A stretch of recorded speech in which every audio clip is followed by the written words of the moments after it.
Tonight on KGW News, striking teachers shut down a bridge in a show of strength, while shameless acts of vandalism target district leaders. And the governor steps in tonight to push for a deal.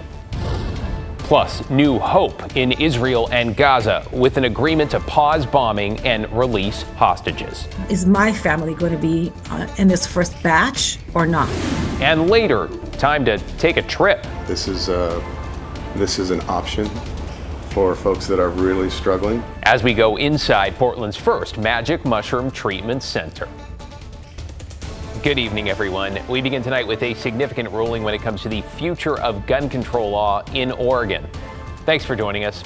I'm David Molko. Today, a judge in Harney County found voter-backed Measure 114 unconstitutional, setting the stage for questions around permits for purchase and magazine sizes to head to higher courts. Catherine Hook is in the newsroom tonight with more on what this decision means. David, in November, Oregonians approved the measure with 50.7% of the vote, but it's faced legal challenges ever since last year. Today, a Harney County judge found that two major provisions violate the state's constitution. Supporters of Measure 114 say their fight doesn't end with the ruling. In November, the people of Oregon passed the Reduction of Gun Violence Act. Unconstitutional. That's how Harney County Judge Robert Raccio characterized Measure 114 on Tuesday when he permanently blocked the state from enforcing it. Voters passed the gun control measure by a slim margin in November of 2022. It required potential gun buyers to first obtain a permit from police by taking a safety course and passing a background check. The measure also banned magazines that hold more than 10 rounds of ammunition. In his ruling, Judge Raccio found that both of those provisions violated the state's constitution, specifically Article 1, Section 27. It says in part, "The people shall have the right to bear arms for the defense of themselves and the state." Raccio said Measure 14 does not increase public safety. He said the 30-day window to process a gun permit application would allegedly prevent Oregonians from properly defending themselves from an imminent threat.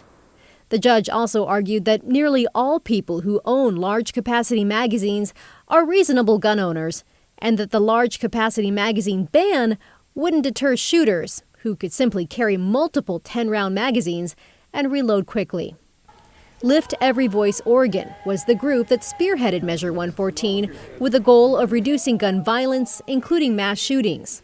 In a statement, Chief Petitioner Reverend Mark Knudsen said, "Voters were clear that these life-saving policies should be the law in Oregon. We know these policies have been upheld by courts in other states, and though we anticipated Judge Raccio would rule the way he did, we have been preparing for the appellate process for some time now. We are ready to move forward in the Court of Appeals and even the Oregon Supreme Court to get 114 implemented." After the ruling, KGW reached out to Oregon Attorney General Ellen Rosenblum. She shared this statement saying, "The Harney County judge's ruling is wrong. Worse, it needlessly puts Oregonians' lives at risk. The state will file an appeal, and we believe we will prevail." This is not the only court battle playing out over Measure 114. Earlier this year, a federal judge ruled that 114 is lawful under the U.S. Constitution. That ruling is also being appealed. David. A lot to follow. Catherine Cook with the update tonight. Thank you, Catherine. Get this done. That is the message tonight from Oregon's governor to Portland teachers and the school district. It follows a day where the two sides really seem to be stuck. Governor Tina Kotek tweeting tonight, quote, "My clear focus is on having students and educators back in the classroom next Monday. No deal is perfect, but a deal must be reached today." She added, "Portland students, parents, and families have gone through enough uncertainty." Though tonight, there is no sign of that deal. The teachers union started the day with a march across the Burnside Bridge, shutting it down for a short time, while some school board members began their day trying to clean up graffiti to their cars and their property. The union condemning that vandalism tonight that targeted two board members. Though when it comes to a contract deal, neither side has said very much at all. The union maintains they had a deal with the district on Monday until school board members rejected it. They say it's up to the district now to approve that settlement and end the strike. The district says there was no deal, though the two sides were close. They're asking the union for a counter proposal and told us today they had no immediate plans to bargain again, but were essentially open to anything. So 3 weeks in, stay with KGW for the latest on the Portland teacher strike. However long it lasts, you can look for updates anytime on KGW.com and streaming on KGW+. Let's get to major developments tonight in the Israel-Hamas war with what appears to be a deal that would pause fighting temporarily and secure the release of roughly 50 people taken hostage by Hamas. NBC's Alice Barr with the latest. An agonizing wait finally nearing an end for some of the families of the more than 200 Hamas-held hostages after both the Israeli government and Hamas announced tonight they'd approved the outlines of a deal to free roughly 50 women and children Hamas kidnapped and took into Gaza in exchange for a 4-day pause in fighting that could be extended for each day that Hamas releases an additional 10 hostages. Hamas confirming what sources, including a senior U.S. official, told NBC News that the deal also hinges on the release of around 150 Israeli-held Palestinian prisoners, largely women and children. Israel is set to run security checks on those Palestinian prisoners.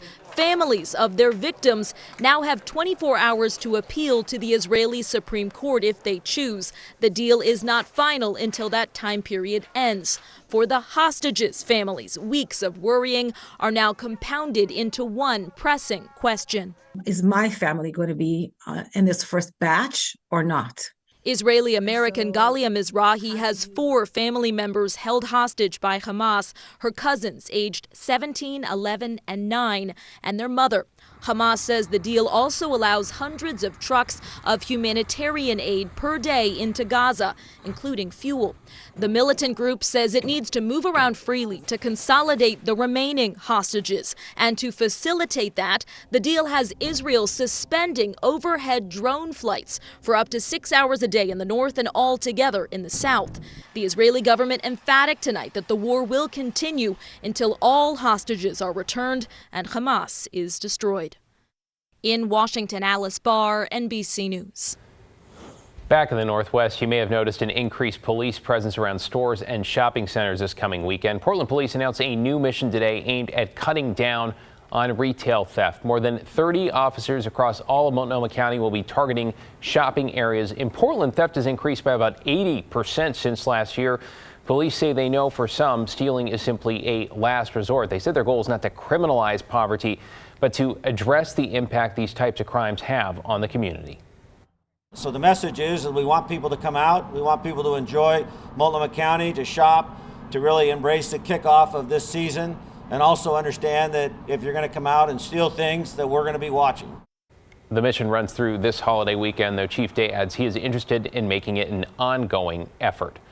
You know what? Speaking of retail theft, a new study puts Washington at the top of the list for the most problems. According to the Forbes Retail Theft Index, Washington gets 48% more reported thefts than it should based on its population size.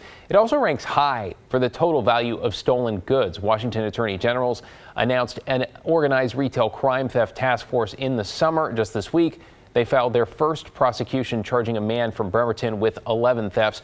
Oregon, by the way, 23rd on the list, having about 5% more thefts reported than expected per capita.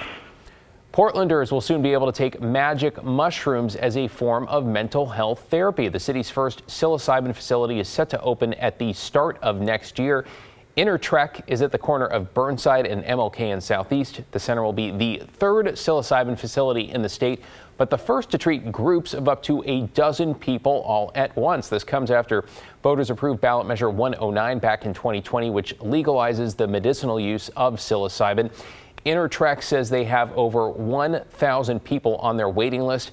Everyone has to go through an application process and an in-depth screening to ensure this form of therapy is right for them. According to the Oregon Health Authority, research shows psilocybin can help with depression, anxiety, trauma, and addiction. There's something, like Tom said, magical. It's really important about witnessing each other and our humanity, that deep connection, that healing that comes in a group. We need help. This is an option for folks that are really struggling, and we can do this right, and we can do this smartly. A full-day group session will run about $850 per person. There's a bit of good news tonight when it comes to working towards solutions to the homeless crisis. A Clark County organization has received a $5 million grant to help move homeless families into permanent homes. The money comes from Amazon founder Jeff Bezos' foundation. Council for the Homeless says it will distribute the grant money over the next 5 years. As of today, there are more than 100 homeless families in Clark County. You're watching KGW News straight ahead at 11. Buyer beware, the 5 tips to avoid being targeted by crafty and aggressive scammers this holiday season. Plus, spruce, fir, or pine, what Oregon farmers are saying about this year's Christmas tree harvest. And I mean, what can you say about a sunset like this? Twilight really up over the Cascades. The sky was still clear at that time. The rain has rolled into Portland right now, but you know what? It does not last that long, and the holiday travel situation is looking pretty easy.